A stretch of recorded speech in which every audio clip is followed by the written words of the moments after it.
So it's the 31st of October, it's Halloween, and Inktober is the last day of it today. So I've done 21 drawings in total, which I'm quite pleased about because I didn't start until the 5th or the 6th, I can't remember. And it was interesting to do. I really enjoyed, the 5th of October was my first one. I really enjoyed doing it and just playing around with ink and just getting a bit more comfortable with it really, and doing my own thing with it rather than going along with like different styles, just a very kind of scribbly approach really, which seems to work for me. You know, I wanted it more sort of artistic than scientific in this particular case, so just interpreting things how you see them, I suppose. So just flicking through, I've already done a video talking about all of these different pages, you know, so that's where I started. I didn't really have a great lot. I hope that I could manage to do this every day, but it didn't take that much time actually. So we've already seen these, so I'm not going to talk about them. I'm just going to go through them all and then show you the final week.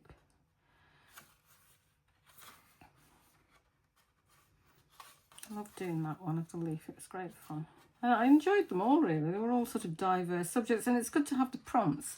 So the prompts were provided by the Botanical Art Society of Singapore, and quite a few of their members have been doing Inktober for a few years, I think, and it was good to share that with them, to have other people to work with who were doing the same thing.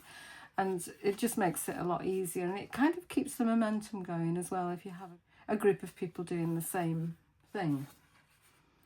So these were the first 2 weeks here. I'm just going through. So it's quite a fair amount of work. So that was the last one I showed you in the previous video of the ivy.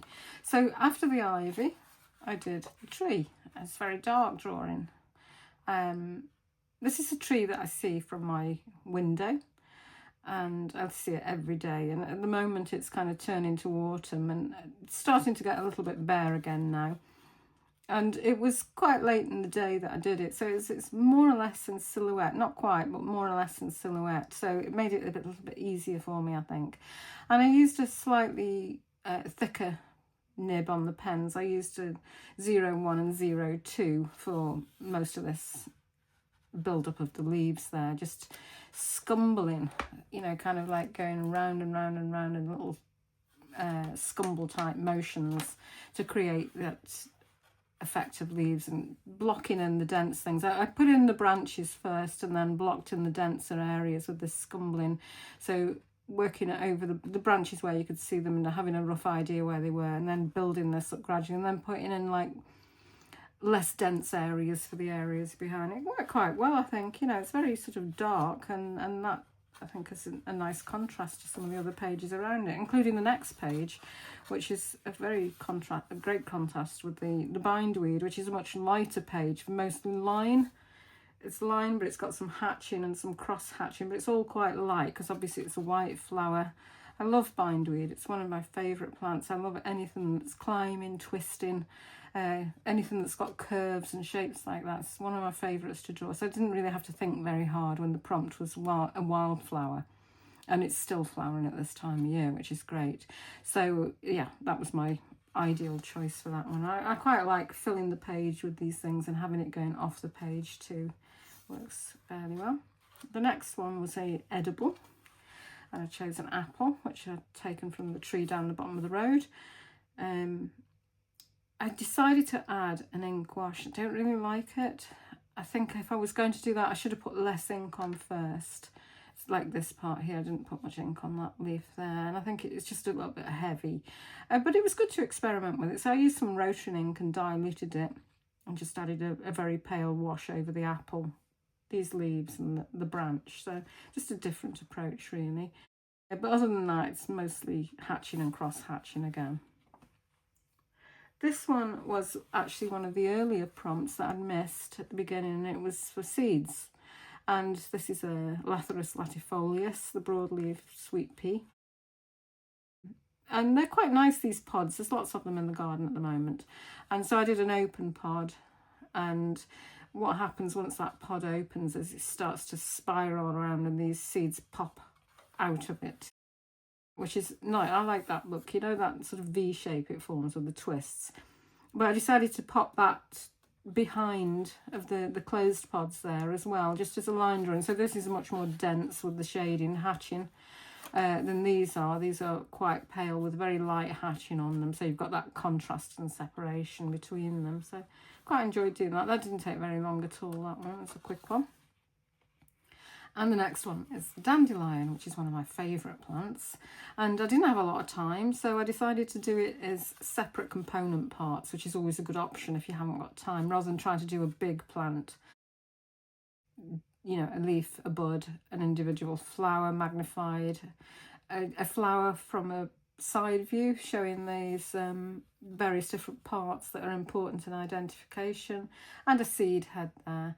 So quite enjoyed that one because it is an old favourite of mine, and there's still a few dandelions flowering at this time of year, as they do. This one was spirals, and I actually finished this one last. I've got one more page to go, but I finished this one last because I started it yesterday and I kind of got a little bit tired of all that scribbling intensely with the pen. And actually, when I finished off today, my pens actually ran out, probably due to the speed that I was drawing at, I don't know. But I used a little bit of this ink on there as well, this Iron Oak Gall ink from Cornelison's, which is blue when you put it on, but it's very pale as well, but it goes black after a few minutes. This was, you see that it's written with it there with a dip pen, and it turns black quite quickly, quite an intense black. So I used a little bit of that one because I'm just about out of ink, having done all these drawings. And this was the one I actually did this morning.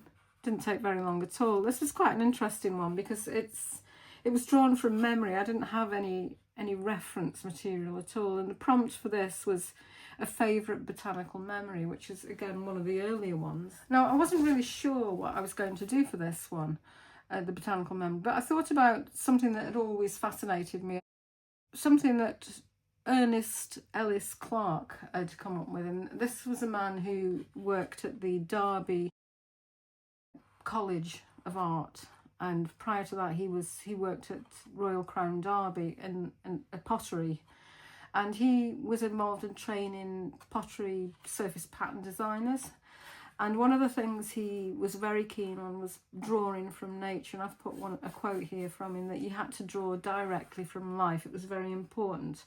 And he ran what was probably the earliest botanical art course, and he would ask in this exam, one of the questions in this exam was to draw a plant from memory. And really, if you'd done enough work on it and you'd spent enough time with the plant, you should be able to draw it from memory. So I've drawn fritillarias and painted them many, many times. So I figured, well, I always liked that story. It was a good sort of memory for me, and I would draw something from memory. And it's a plant that I'm particularly fond of, and I've painted it many times. So that was why I decided to do it, and it didn't take very long at all to do this, about 45 minutes, that's all, and because I was really quite familiar with it, and it was quite fun to do as well. There's things about it that I would change, but I just did it and straight onto the paper, and that was it, you know. So it was quite a good one to do. So yeah, so the book he wrote a book, the Handbook of Plant Form, which is this book. I'd like to collect books, and you can see about he starts off about the design.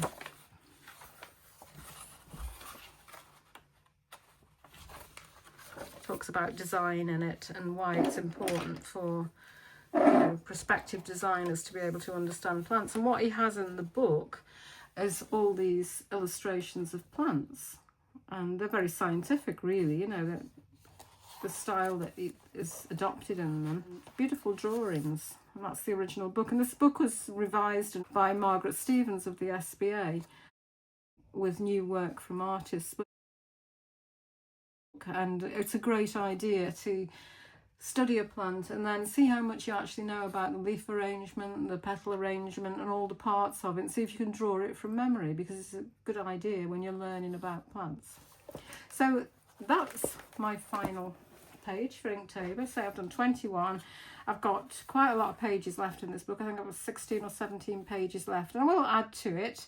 And all in all, it makes a nice sketchbook, and it's good to have prompts from a different source rather than just things that you maybe just choose to do yourself. It was quite good fun to do that. And I will maybe do some of the ones that they had that I didn't do. There's obviously 10 that I missed. So I'll carry on with it, just at a slower pace. But that's it, that's my Inktober.